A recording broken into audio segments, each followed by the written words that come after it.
Pakuland pari sei? Kuland uri sei? MaZimbabweans ese ari sei?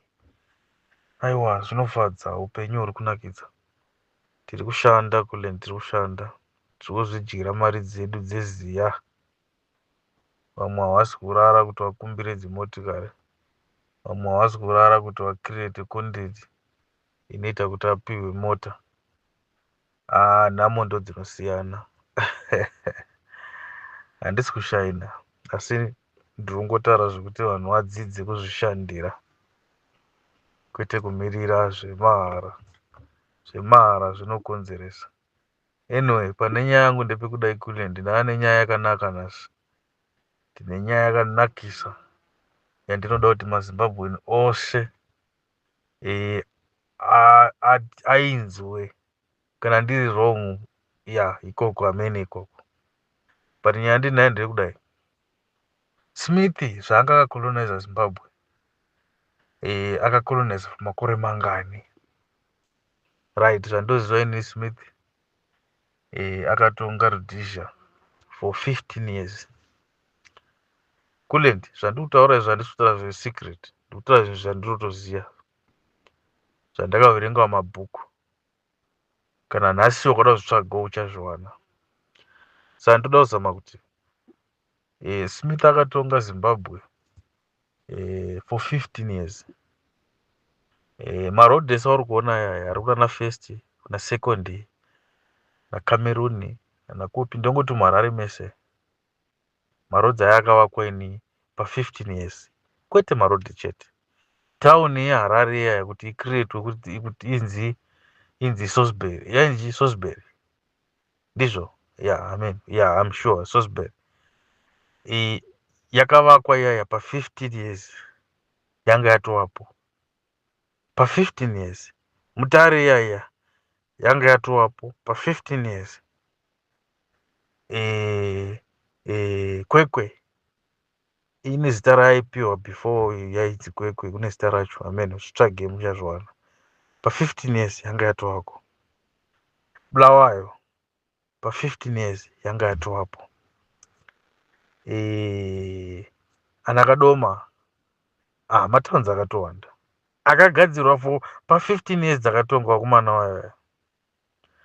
Asi inini chiri kundinetsa manje, chiri kundinetsa kuti mari yacho yakanga yapera here, yanga yabiwa here, pazotonga Warumawa for 40 chi 40 chi ZANU PF ichitonga. Amen, 42. Amen iko kupedzesa ini ndimunoziva. Ngatichingoti 40. Samutati pa40 matadzowo here kana kuvakowara dhorobha renyuwo zvenyu kuti aiwa hurumende yedu iyi kubva 1981 yakativakirawo dhorobha rinonzi chakati. Aiwa ndibatiriwo dhorobha rimwe chete rakavakwawo rakaiswa naMugabe kana rakaiswa naMnangagwa kana rakaiswa naN1. Ndibatireiwo. Monditaurira tauni ikaiswa road ipi? Hamana ngatiite serious. Hamana ngatiite serious. Apa mutoda dzimwe 45 years. Dzekuita sei? Dzimwe 5 years ndedzekudii? Omwana, dzimwe 5 years ndedzekudii? Dzei? Alright, tazvinzwa. Smith akatovakira Salisbury Harare.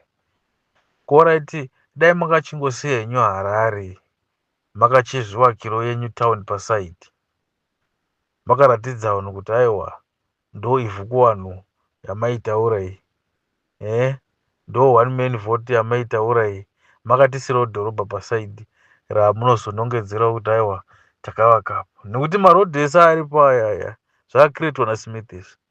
Zvipatara zvezvamuda kuzama kuti zvida kurinovhetwa zvamukupembera nhasi kuti vamunangagwa wada kudii, vari kuzvirenovheta, zvakavakwa naSmith. Hapana kana chenyu kana 1 chamakaita. Chinongedzerei kuti takaita ichi? Chinongedzerei kuti takaita ichi pa40 years zvinoenderana ne40 years dzatongwa negovernment yedu. Motinongedzera kuti taita ichi neichi neichi, tigutsikane isusu vana venyu tisapote 2030 toisapota. Makatinongedzera kuti aiwa makavaka tauni ipi, makangondinongedzera ini ndokusapota iwa Mnangagwa. Mnangagwa makangondinongedzera tauni yamakavaka kana kuti zvisvinu zvamungatiitirawo pa40 years idzi, hai ndokusapota ini. Ndingatotanga kukambena pandiri panapa ndichisapota waMnangagwa kuti mbichana. Hurumende yedu iripo iyi, utsotsi ndo huri kutinyanyira. Hatiwine, hatiwine kunyeba chaiko.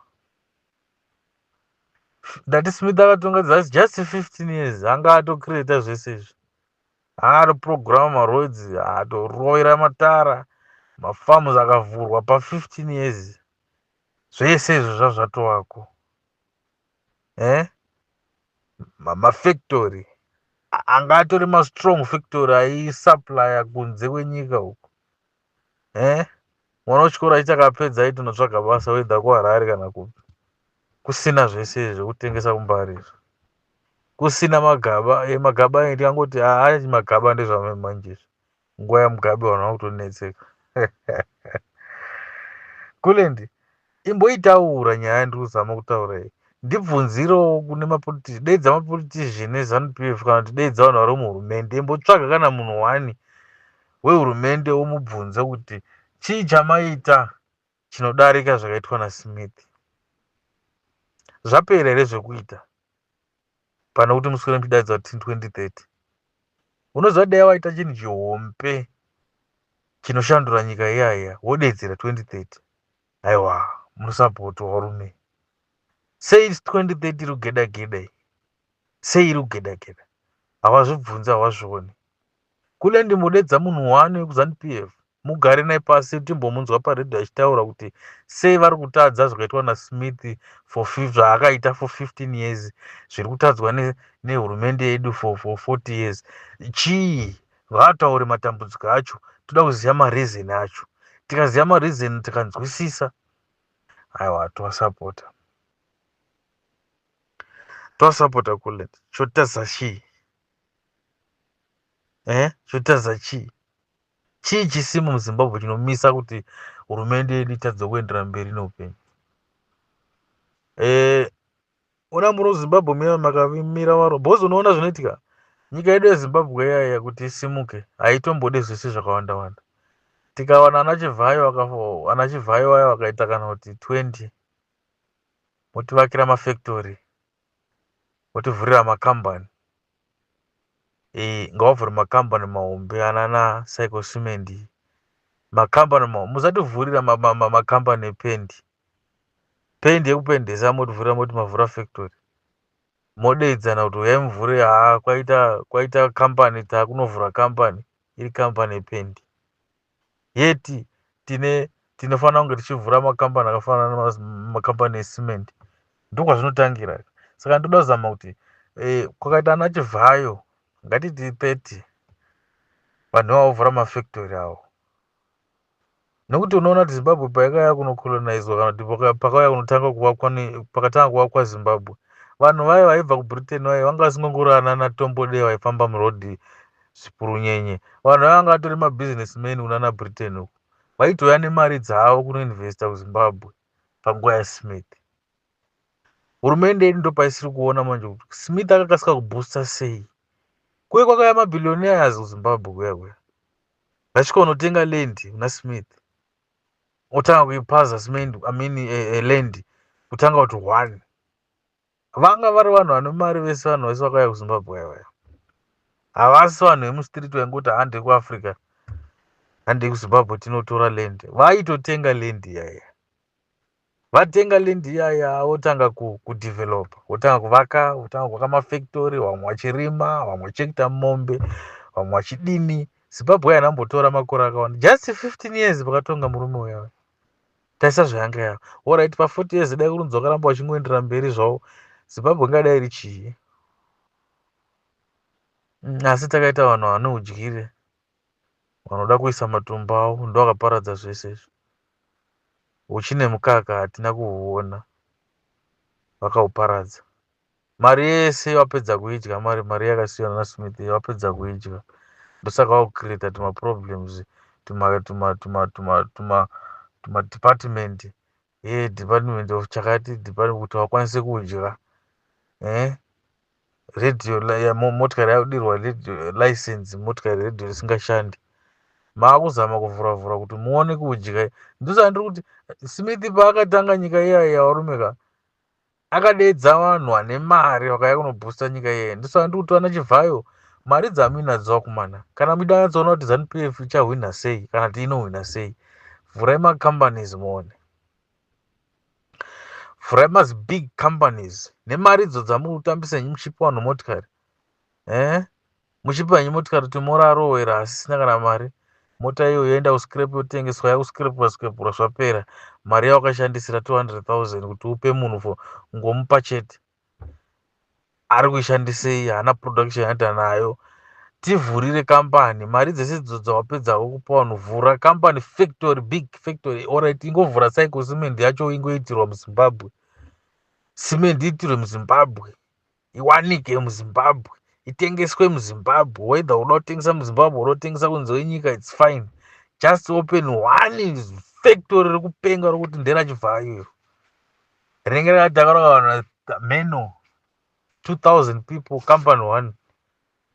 Uone kuti unogona kutodarika zvauri Chivhayo, kutoita mari yekupenga chaiyo nekutosimudza Zimbabwe. Vanhu vazhinji vanotodzidza kubva pauri. Munozara mafactory muZimbabwe, munozara mafactory. Unoona muZimbabwe kuna vanhu vane mari vari kunze kwenyika, asi vanototya kuya kunoinvestira mari dzavo kuZimbabwe.